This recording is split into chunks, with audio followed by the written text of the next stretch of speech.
कालचन्द्रिका गुरुकरुणा स्पन्दिता गंगाजरी प्रवाहिका बोधामृत प्रसादिता सहनशील भूस्वरूप ज्ञान दिव्यदायका अग्निवायु सम्मिश्रित जीवनोद्धारका अग्निवायु सम्मिश्रित जीवनोद्धारका शरत्काल चंद्रिका गुरु करुणा स्पंदिता। అందరికీ నమస్కారం। మనం ప్రతి శనివారం జరుపుకునే స్వామి భక్తుల సత్సంగానికి శుభాహ్వానం పలుకుతూ మనం చమర్తి జయరామరాజు గారి గురించి మరిన్ని వివరాల కోసం రాజుపాలెం వెళ్ళినప్పుడు ఆ గ్రామంలో ఎంతో మంది వాళ్ళకి జరిగిన స్వామి లీలలు మనకు వివరించారు। వీరిలో కొండూరు సంపూర్ణమ్మ, కొండూరు పుల్లంరాజు వీళ్ళు దంపతులు, ముద్దులూరు వెంకటరాజు, ఈరోజు వీళ్ళ ముగ్గురు ఏం చెప్పారో మనం విందాం। ఆత్మీయులారా నమస్కారం। శనివారం సత్సంగానికి శుభ స్వాగతం। ఉగాదికి ముందు మనం నిర్వహించుకుంటున్న సత్సంగం ఇది సాధనకు ఎంతో అనువైన వసంతోదయానికి దగ్గరగా ఉండే రోజులు ఇవి। ఈ రోజుల్లో ఈ సత్సంగం నిర్వహించుకోవటం సంతోషంగా ఉంది। ఈ కొండూరు సంపూర్ణమ్మ చిన్న వయసులో జ్వరం వచ్చినప్పుడు స్వామి దగ్గరికి వెళ్తే స్వామి కాలి బొటన వేలు నుంచి తల వరకు దారం ఆదిపెట్టి ఆ దారాన్ని మెడలో వేశారు। నాకు చాలాసేపు మంత్రించారు, నాకు బాగా జ్వరం తగ్గిపోయి బాగైంది అని ఆమె చెప్పడం జరిగింది।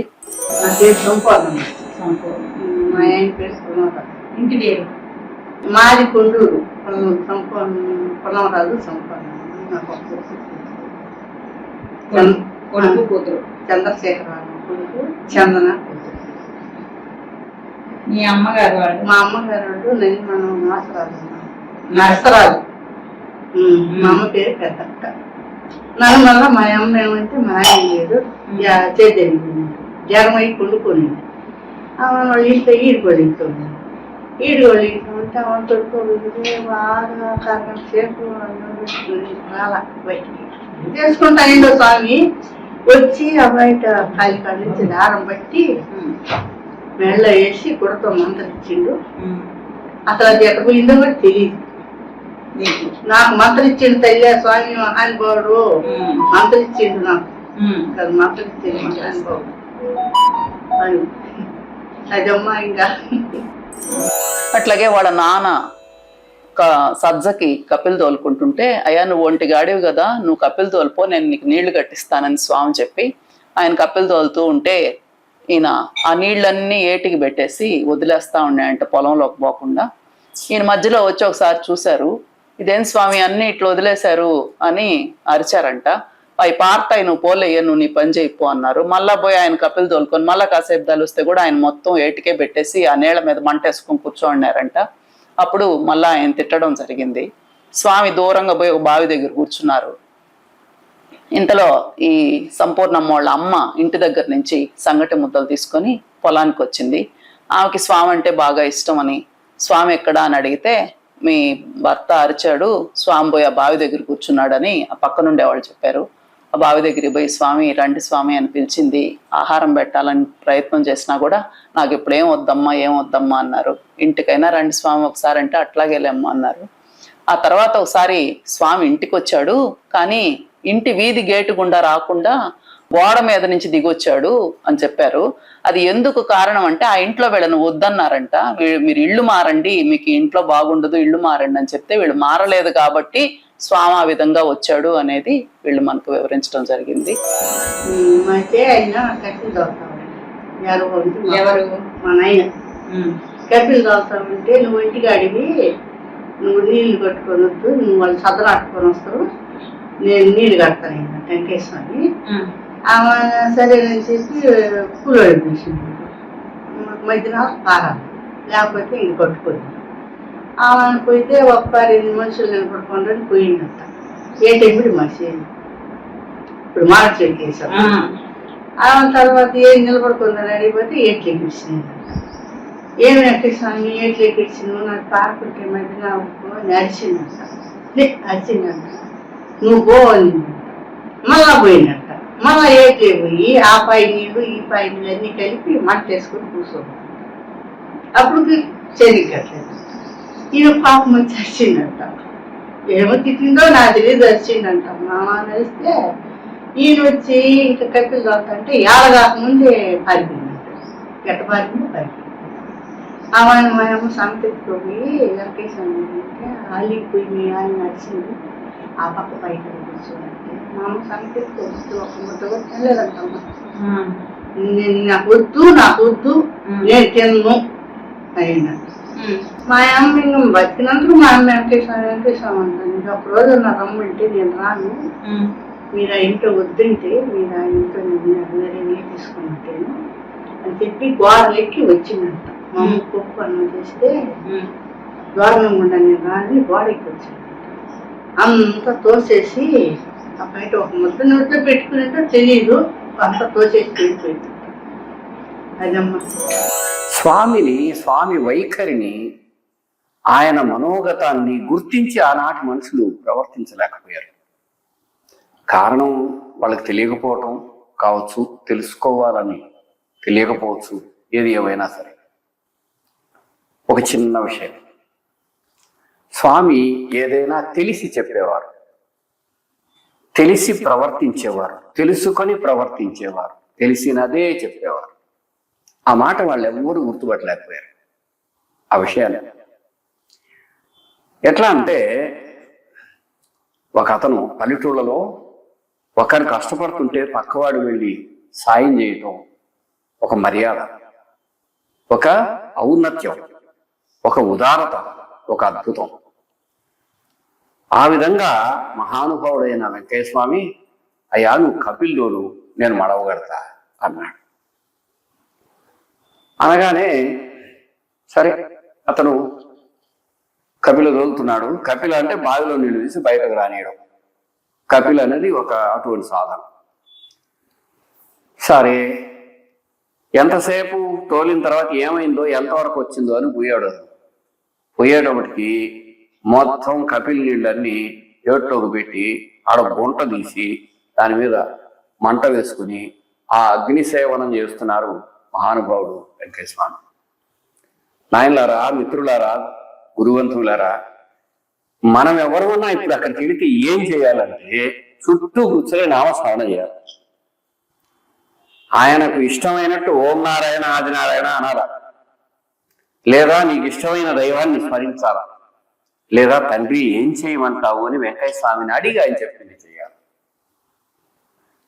ఇప్పుడు ఒక కపిల నీళ్లు అంటే ఒక యాతము కపిలు ఎన్ని ఉంటాయి? ఒక ఎకరాకు, లేకపోతే అర ఎకరాకు, లేదు 2 ఎకరాలకు వస్తారు.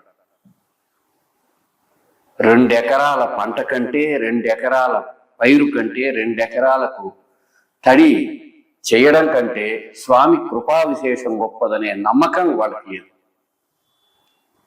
వాళ్ళకి ఎంతసేపు ఈయనేందిరా, నా పాటికి నేను ఉంటే వచ్చి నేను మడవగడతానని వచ్చి ఈ విధంగా చేశాడు.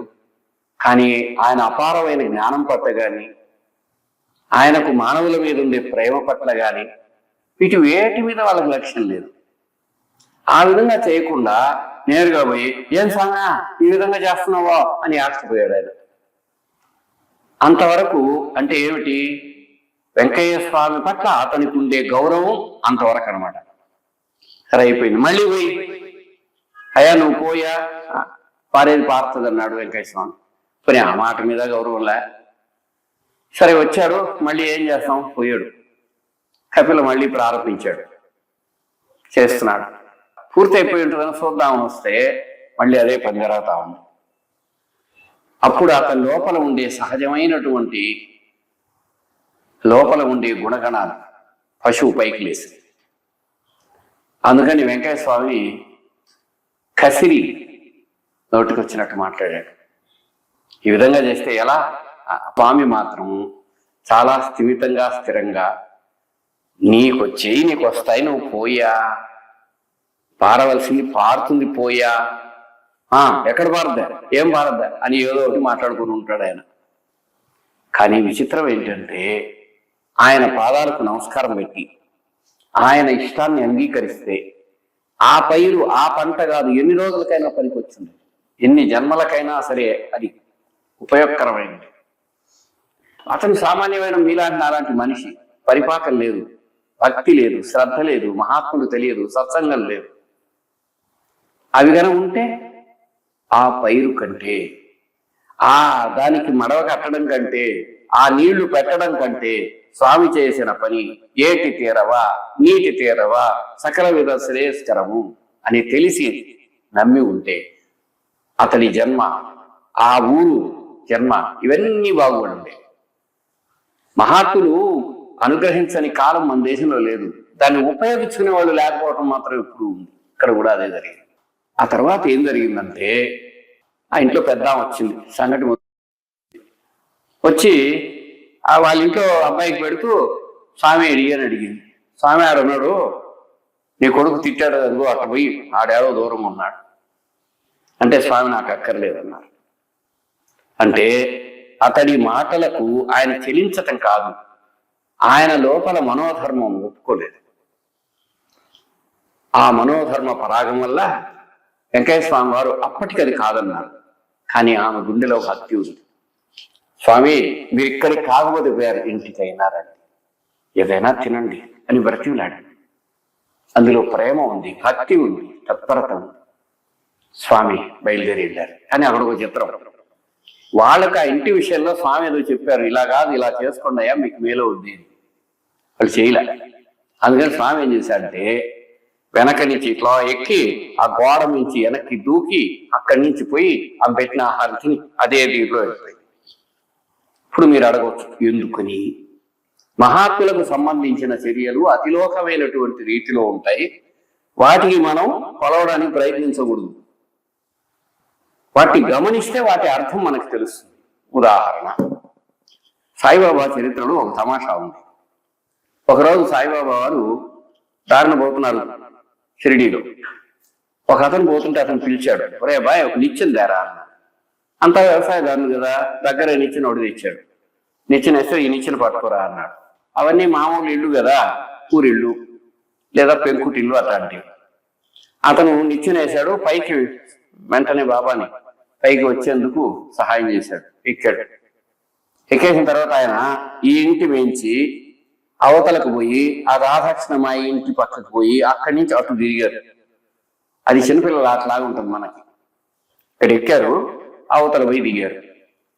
అట్లని రాధాకృష్ణ ఇంట్లో పోలే, ఇంటి మీదకి అటు తిరిగి అవన్నీ వెళ్ళిపోయారు. తమాష ఏంటంటే, ఆ లోపల ఉండి ఆమెకు జబ్బు తగ్గిపోయింది. ఆమెకు బాగలేదు, ఆ జబ్బు తగ్గిపోయింది. భక్తురాన్ని కాపాడటానికి బాబా అలా చేశారని ఆ తర్వాత అనుకున్నారు. అదిగాక ఆ తర్వాత దిగుతూ దిగుతూ ఆ నిచ్చెన తెచ్చిన వాడికి ఆ రోజులో 1900 సంవత్సరం ప్రాంతంలో 2 రూపాయలు ఇచ్చారు. రోజంతా కూలి చేస్తే అరణ కాలన రోజులలో 2 రూపాయలు. వెంటనే ఆ పక్క నుండి ఎవరు అడిగారు, అదేం స్వామి అంత డబ్బులు ఇచ్చేశారు? అరే, ఎవరి శ్రమను ఊరికే తీసుకోకూడదు, ఉదారంగా ప్రతిఫలం ఇవ్వాలరా అన్నాడు. పూజ్యులు భరద్వాజ మాస్టర్ ఏమన్నారంటే, ఇదే విధంగా సమస్త మానవాళి గన ఉదారంగా ప్రతిఫలం ఇస్తే ఈ సమస్త మానవ జాతి ఎంతో అద్భుతంగా బతికి ఉండేది. శ్రమను దోచేయడం వల్ల సమాజం ఇలా ఉంది. దానికి సరైనటువంటి జవాబును తన ప్రవర్తన ద్వారా స్వామి బాబా చెప్పారు అని మాస్టర్ అన్నారు. సరే, అదేవిధంగా స్వామి ఎందుకు ఆ ఇంటికి అలా వెళ్ళాడో ఏది ఏమైనా ఆయనకే తెలుసు. లోపలెళ్ళి ఆమె భిక్షా ప్రసాదం స్వీకరించి ఆ విధంగా మనందరికీ ఇటువంటి సంఘటనను అందించారు. నారాయణ ఆది నారాయణ